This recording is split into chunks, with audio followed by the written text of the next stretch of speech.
Today I read something. I think I read something on Instagram. Tell me. And I don't really believe in the whole Google and whatever. Yeah. You know, like life experiences for me is how we learn and stuff like that. But this is something I read, and I'm gonna read it to you. The lady, it was a picture. Okay. And the guy says, his name is Femi Trip on Instagram, I think, and he says, all the bad girls in my set in uni are married. Okay. Most of the good ones are still chilling at home. Okay. This life is one kind. Okay. So one person responds and says the bad girls, quote unquote, learned how to interact with the men and were generally in the markets for men to see. Okay. The good girls were shying away, did not learn to interact, so became socially awkward. Okay. Times have changed. Mom and dad won't bring husband anymore. Enter bush and compete. Enter bush and compete. Okay. What do you think? What do you think? I think the bad girls from campus, some get married. But I think that when we look at marriage, we shouldn't look at it in the short time, the short term. We have the marriage that we all went last Saturday that is probably going to last for 18 months. That's probably going to last for 5 years. Right? You understand? Exactly. So when you see them married, that is not it. Usually it is those who haven't done, I wouldn't want to say that it's always the good girls that get married. Right. I don't want to say that. Exactly. But those who marry and then they tend to have stable homes and then, they plan ahead, their marriage normally tend to stay unless there are issues like cheating or maybe the woman is not just good in bed, the man just can't handle it. That one too can... Hey, it can cause divorce, sure. You don't know some men. They want action. You are just coming to lie down, crucify me every day, crucify me every day, crucify me. You go out.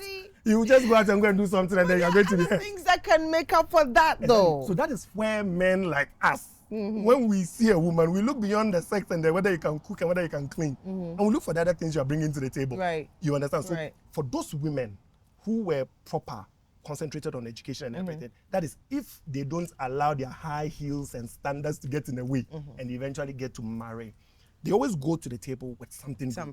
Good. So then if you are a man, even when you cheat, you still stay. You try, and some men, trust me, they'll go any length to cover their infidelity because they know that the day their wives catch them, there is no second chance for them. Yeah. Trust me, some men are very miserable. So why are you even doing it? I mean, really. But you said something about good girl, a bad boy. What is the definition? Well, who is a good girl? Who's a bad girl? Who's a good boy? Who's a bad girl? I think that these are all social constructs. They are not like because who we consider a bad girl in Ghana will probably go to Atlanta, and then you're like a good girl, like you're so good because like you don't know anything about being a bad girl, like in this setting. I think that it's a cultural construct, but I think that generally when we say a good girl, we are thinking about somebody who has made a lot more prudent choices. They've been more careful in their relationships. A good girl is not necessarily a virgin. Somebody might have had, in fact, a good girl could have had more sexual partners, than a bad girl. Okay. Because a good girl was also probably a helpless romantic.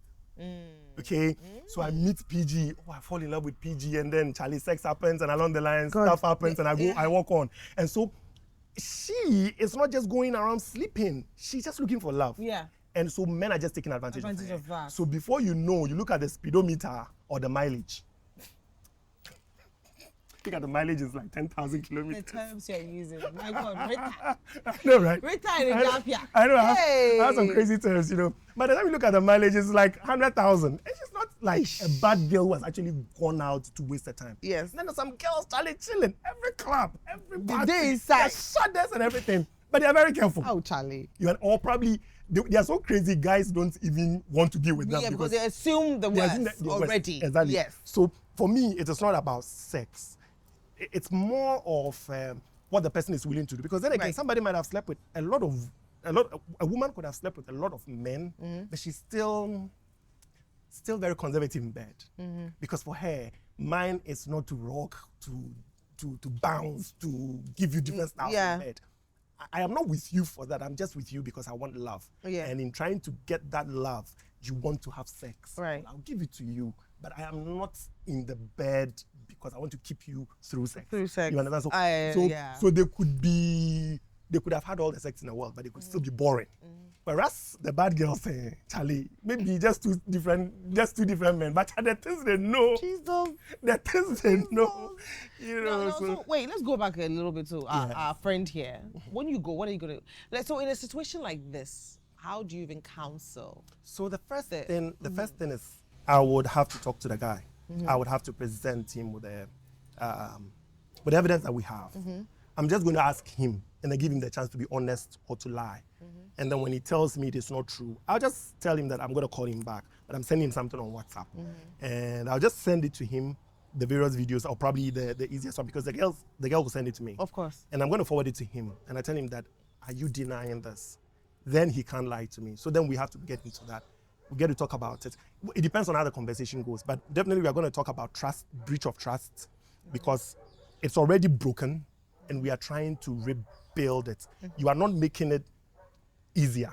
You're making it harder. Now whatever it was that we built up to, you've raised it back to the foundations again. So we have to start all over again. Yeah, but if it was your sister, PG. If it was my sister. Would you even counsel? Would you even speak to the guy? Would you even give the guy the opportunity to even explain to you and even deny or accept? Let me tell you something. There was this time I was counseling a couple that had cheated. And then... Who cheated? The man, of course. It was the man. It was the man. The man had cheated and I was just thinking about it. And then, no, it was a woman. This particular incident, because it tied into my personal epiphany. Right. So that's how I remembered it was a woman. So the woman had cheated. And then one day we're coming after work. I was supposed to meet them after work. So on my way home, I was just thinking, what am I going to tell? What am I going to say? Because this is so difficult. I mean, I've had people cheat under different circumstances, but this case is a bit unique. How am I going to handle it? And then while I was just going, something just hit me, and it was like, if your wife came to tell you, George, that I've cheated, how are you going to handle it? And then all the emotions just started flying through me. There's something George told me that, you know what, you don't receive it as a husband, you receive it as a counselor. Because she will not tell you if she's coming to you as a husband, because she knows that the stakes will be different, the emotions will be different. And your wife knows you are very sensitive, your wife knows you are easily hurt, your wife knows that you try your best to be very faithful. So it'd be very difficult for her to come and tell you that, even you, the guy who has tried to be faithful. Hold some of the information? Exactly. So when your wife comes to tell you such a thing, receive it as a counselor. The same way a Roman father would have to take confessions from her sister. And the sister is not coming from his sister, the sister is not coming to him because he's Pedro or he's George, but because he's a Roman father. Okay. That is why the sister will come to you for confession. Right. So once they come to you, you take it in your office and try to divorce yourself from the feelings and everything. That will help you go through it. And for me, that was an epiphany. So I just went to the people, and my approach was a little bit different. So then I moved away from the typical judgmental thing, African thing, you bash the woman, how dare you cheat, and then you go through the ranting and the raving and everything. You took it as a counselor, or I took it as a counselor, and you address the thing professionally.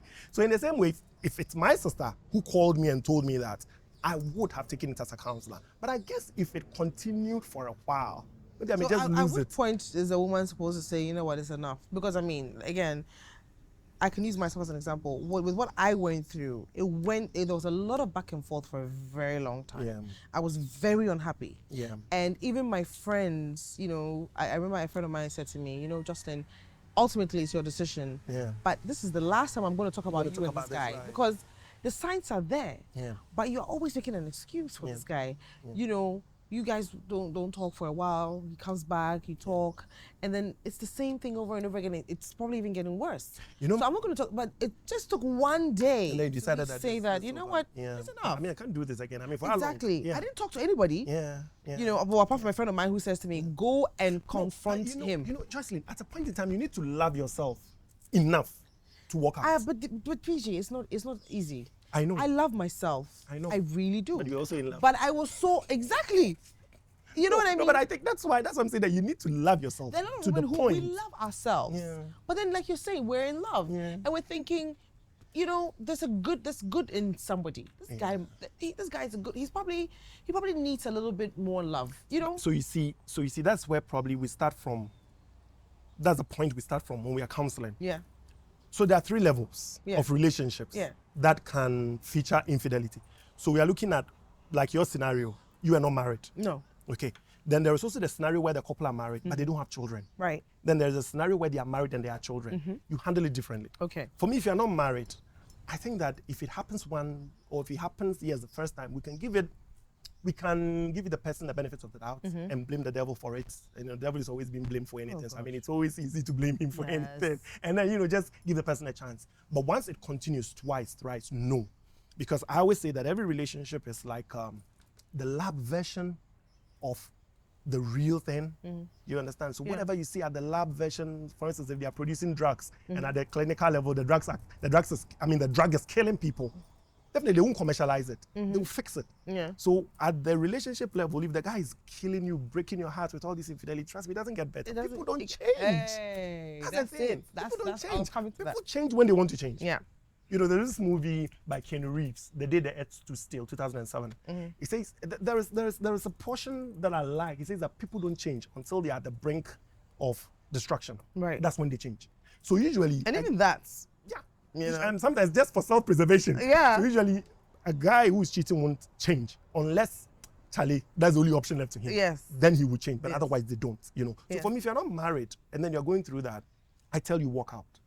If you're married, the stakes are a little bit high. Okay. Because then you have the legal bits that you have to deal with. You have the property bit, assuming you are a power couple, you've made some good money, done stuff together. You have that to deal with. You also have the social bit. You also have the spiritual bit if you're a spiritual couple. You know, so you have all these things this maze to, you know, go through. So if at the end of the day, I will always say that, look, abuse is quite different. Much as I don't want anybody to be beaten or anybody to be mentally or psychologically abused or emotionally abused, you know, abuse is a bit different. When it comes to infidelity, at least for that, the Bible says you can walk out. Right. So sister, just walk out. If you know you can. When there are children, that's where it's complicated. Yeah. Why is it complicated? Because who takes the child? Exactly, who takes the child? The house of the children. Exactly, and everything. But you know, the man or whoever it is that's cheating should have thought about that before they did. Exactly. And you would think that they would. Exactly, but they won't. Yeah. They won't. Now, when a guy says you didn't always used to be like this, so you would have changed. Yeah. Oh, what does that even mean to say that? When I was much younger, I was quite careless, but now, Charlie, what does age do for a man? I think for men, age normally won't change the average man. Really? Age won't. I think that men change a lot more, whether to be bad or to be good, based on the environment they find themselves in. You know, men are influenced a lot by the company they keep. I think it's a normal thing. You know, I think people in general. Exactly. You know, across both genders. Right. I think people normally are influenced by the environment and the company they keep. Yeah. But I think naturally, as a man grows, if he finds what he wants, men are very calculated. Yeah. You know, so sometimes he looks at the wife I'm married to. He looks at the kind of job he's doing. If he also along the line find a measure of spirituality like me, you know, then he gets to a point you realize, you know what, Charlie. Charlie, we can't keep doing it. So spirituality helps. Yes, spirituality helps. And then sometimes to the company you keep. Because sometimes your friends are not like spiritual, but you realize that they are strong family people. Right. They respect their wives. Even the kind of things they say about their wives. So as you spend more time with them, because clearly, if you have 4 boys, 4 guys as friends, and they are all either football or having some serious business meetings or some Rotary club meeting or whatever, and they don't make time to go and sit idle and drink and talk to banter with girls, then clearly it becomes your pattern of lifestyle. Exactly. But I think that sometimes we need to make the choice. I personally, my last girl, when I became born again, I was dating a French girl, Bruni, from France. Right. Very corrupt. And don't say that. And I got corrupted as well. You know, maybe she as an individual. Yeah, I'm talking about French. You know, there's always a difference. I know, right? Do you understand? Yeah. And this particular one, you know, and then just when she left, I was heartbroken because you know, growing up, I always thought I was going to marry a hard girl. So all the girls, a wise girl. I'm telling you, until I met my wife, every person I dated was either half caste or fair. That's real love, though. That's your wife. Then that's real love. I know. Because it's not your spec. Because my wife is like me. It's not your spec, so that's real love. I'm telling you, you know. So after her, I was actually celibate for like over 10 years. Yeah. Why? Because you became born again? Yes. And during that period, I dated somebody for 5 years. 5 years, no sex. No sex. No sex, 5 years. So guys actually can do that? You can. Wait, so why is it a lot of guys have a problem? It's in your mind. It's in your mind. It's a decision you take. And look, I won't lie to you, it's not easy. Yeah. It's not. I thought the only guy who did that in life was Common. The musician? Yeah, really? He was celebrated for quite some time. Wow. For a long while. I don't know how many years, but he did say that. It is very tough. It is very tough, but I think that sometimes we are not intentional enough. Like I'm saying, you have to be intentional. You have to be intentional. I mean, you can't say, I want to be celibate, I want to be faithful, but then you're always bantering with girls. Girls come to your house, they so come. So when you're celibate like that, you stay away from girls. Oh no, I was having fun. So some would argue and say that because you're not a very social person, you know, it was easier for you to be celibate. What about the guy who's always out there, ladies' man? He can't be celibate. Well, that's true. That's true. That I admit. Yeah. It is true. So I think that, you know. So you weren't going out or anything during that period? I have life. I am the fun type, but maybe my type of fun is not extreme.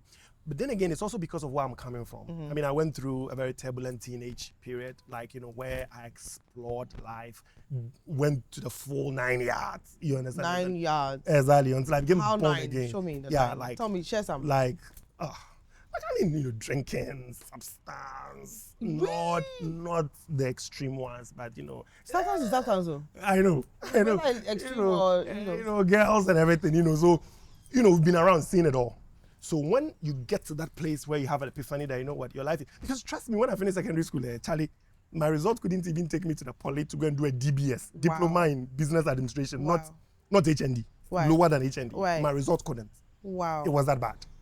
You know, and I did remedials. I was going for class at Fijai. Wow. And I just bombed it again because then again, it was still the old self. Yeah. So when I became born again, this was like 1999. That was when I sobered down. And then I told my mom, you know what, I want to write my exams again.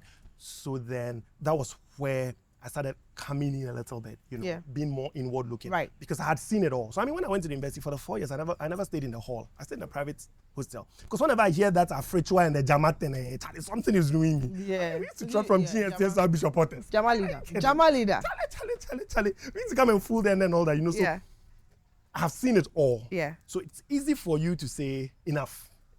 But I understand most guys. But the guys who have seen it all and they don't want to say. Exactly, the party is good.